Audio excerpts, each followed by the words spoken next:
Episode 228 लेकर आ गए वो अर्बन कल्टिवेटर का। फिर हमें अगले सीन में जियांग को दिखाया जाता है।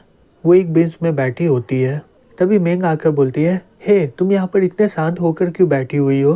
क्या तुम ली को देख रही हो क्या? जियांग बोलती है, हे बकवास बंद करो तुम अपना। मेंग बोलती है, ये मत बोलना कि तुम वो लूजर को देख रही हो, वो तुम्हारे काबिल ही नहीं है। जियांग बोलती है, ये सही में बहुत ही बेकार है।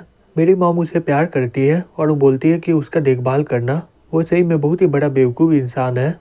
चलो अच्छा हुआ कि ये 1 साल के लिए यहाँ पर रहेगा। चलो अब हमें चलना भी है, हमें फिर से भी तो मिलना वीकेंड में। मैंग बोलती है, ठीक है चलो चलते हैं फिर हमें अगले सीन में ली को दिखाया जाता है। वो बोलता है, हे हनी। जियांग बोलती है, क्या तुम मेरा इंतजार बहुत देर से कर रहे थे क्या? ली बोलता है, नहीं बिल्कुल नहीं, मैं तो अपना मीटिंग खत्म करके अभी आया हूँ। हे जियांग, ये बताओ कि हम लोग शादी कब करेंगे? जियांग बोलती है, हे हम लोग का एंगेजमेंट हो चुका है ना, फिर इतना जल्दबाजी किस बात का है? ली बोलता है, क्योंकि मैं तुम्हें मिसेज ली बुलाना चाहता हूँ जल्दी। जियांग बोलती है, इसके लिए अभी बहुत ही ज़्यादा समय बाकी है। हे ली, जल्दी से गाड़ी रोको, कोई बिल्डिंग से कूद गया है। ली बोलता है, क्या? फिर ली जल्दी से गाड़ी रोक देता है। जियांग वहाँ पर देखती है तो बहुत ही ज़्यादा शॉक्ड हो जाती है, बोलती है, ये तो चैन है। फिर वो आँख खोल के चिल्लाने लगती है और बोलती है, चैन। फिर वो यहाँ वहाँ देखते हुए बोलती है, ये तो सपना है, लेकिन मुझे ऐसा सपना क्यों आ रहा है? ली, इसका नाम सुना हुआ बहुत ही दिन हो चुका है। अगर मैं चैन से नहीं मिलती तो मैं ली के साथ एक नॉर्मल ज़िंदगी जीती। मैंग फी, मैं आशा करती कि तुम दोनों बहुत ही अच्छी होगी। फिर हमें जिगिंग को दिखाया जाता है। मुझे कभी नहीं लगा था कि तुम लाइफ सीरम का इस्तेमाल चाय बनाने के लिए करोगी। अब मुझे पता चल गया कि तुम इतना जवान क्यों हो। वो बोलती है, हे जिगिंग, अगर तुम इमॉर्टल चैन के लिए लॉयल रहोगी तो तुम्हें पूरी ज़िंदगी लाइफ सीरम मिलता रहेगा। जिगिंग बोलती है, सही में ये बहुत ही बुरा हुआ, मैं वो मौका को गवा दी। फिर वो अपने मन में बोलती है, शायद वो मुझे प्यार करता था, या फिर मैं शायद बहुत ही ज़्यादा सोच रही हूँ। वो बोलती है, अगर तुम्हें एक और मौका मिले तो? जिगिंग बोलती है, क्या तुम रीइंकार्नेशन का बात कर रही हो क्या? ये सब मूवी में होता है, ये सिर्फ नामुमकिन वाला बात है। वो बोलती है, मैं सच बोल रही हूँ। फिर हमें ऐसे ही करते हुए सभी के पास्ट को दिखाया जाता है।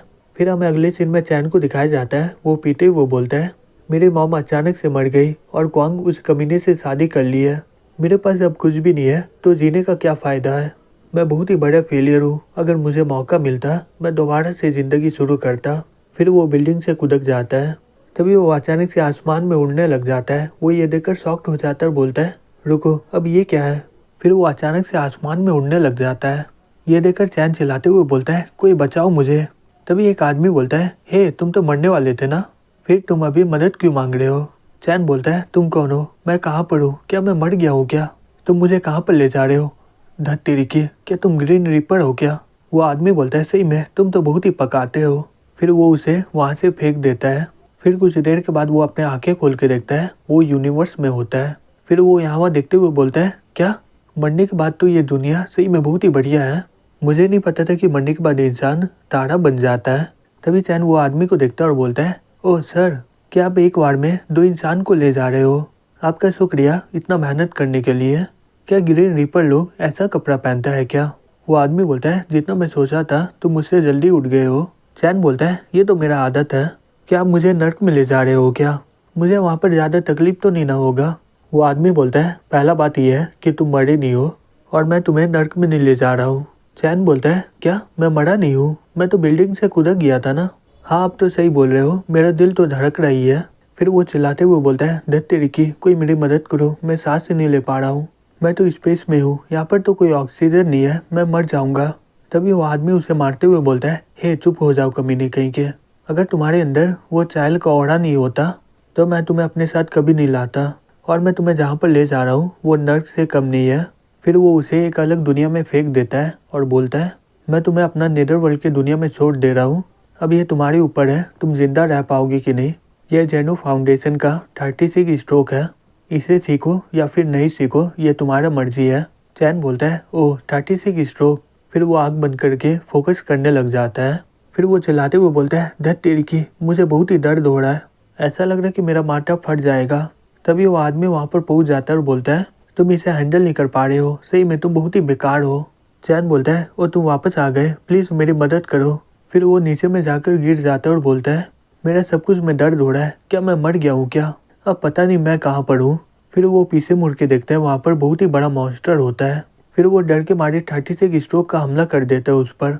और बोलता है ये हमला तो बहुत ही ज़्यादा ताकतवर है, जो भी हो मुझे भागना चाहिए पहले। फिर वो जाकर कहीं पर छुप जाता है। मॉन्स्टर चैन को खोजने लग जाता है लेकिन वो उसे मिलता नहीं है, इसलिए वो लोग वहाँ से निकल जाते हैं। चैन बोलता है चलो मैं बच गया। तभी वो देखते हैं कि उसके हाथों में कुछ गिर रहा होता है। फिर वो ऊपर देखते हैं वहाँ पर एक बड़ा सा स्नेक उस पर हमला करने वाला होता है।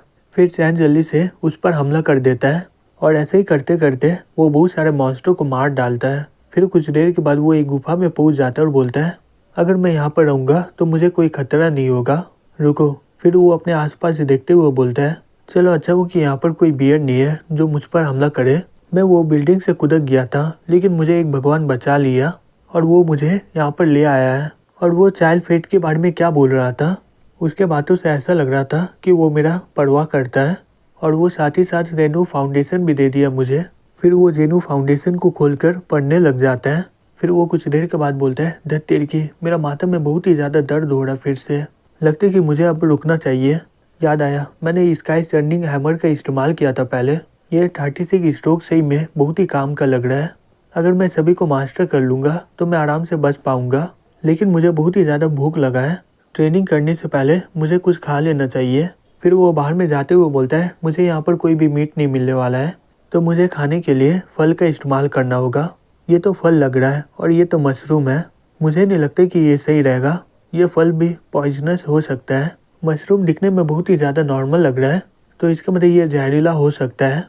जो भी हो, अगर मैं नहीं खाऊंगा तो मैं ऐसे ही मरने वाला हूँ। मैं वैसे भी बिल्डिंग से कूद गया हूँ तो ये जहर मेरे सामने कुछ भी नहीं है।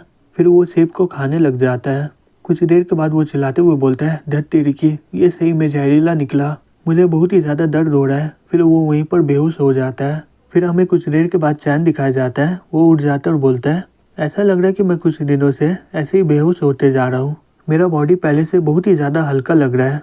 ऐसा लग रहा है कि मैं 12 घंटे का नींद एक ही बार में ले चुका हूँ। मुझे एक बात पता चल गया कि ये फल जहरीला नहीं है, ये एक तरह का हीलिंग फ्रूट है। अब तो मैं पंख की तरह हल्का लग रहा हूँ। हाँ याद आया, मेरे शरीर से बहुत ही ज़्यादा बदबू दे रहा है, चलो एक जगह खोज के मैं नहा लेता हूँ। वो आदमी उसे देखते हुए बोलता है सही में ये बहुत ही बड़ा बेवकूफ़ है, वो ओशन का फल है जिसके अंदर ट्विलाइट का रूट है। तुम्हारा बॉडी कभी नहीं 1% भी न्यूट्रिशन उसका एब्जॉर्ब कर पाएगा, तुम इसे खाकर भी अपने बॉडी को रिफाइन नहीं कर पाओगे। सही में तुम बहुत ही बड़े कचरे हो। दूसरी तरफ ये जो हमारी किस्मत बदल देगी, हम लोग इसका तैयारी पिछले 10,000 सालों से कर रहे हैं। दूसरी तरफ चैन नहाते हुए बोलता है ये सही में बहुत ही ठंडा पानी है, ये नेदर का दुनिया सही में बहुत ही ज़्यादा अजीब है। यहाँ पर कभी भी सूरज डूबता ही नहीं है, यहाँ का वेदर भी बहुत ही बढ़िया है, यहाँ पर ना ही बारिश और हवा आता है। लेकिन यहाँ का प्लांट और एनिमल पृथ्वी से बहुत ही ज़्यादा अलग है। ये मुझे पृथ्वी के जैसा लगता है लेकिन ये बहुत ही अलग है। ये शायद मेरा किस्मत होगा और मेरा लाइफ भी बहुत ही ज़्यादा अजीब है, इसलिए मैं ये ज़िंदगी बहुत ही आराम से जीऊँगा। मैं अपने सभी ताकत को सीख लूँगा, फिर मैं क्वांग को वापस लाकर अपना बदला लूँगा।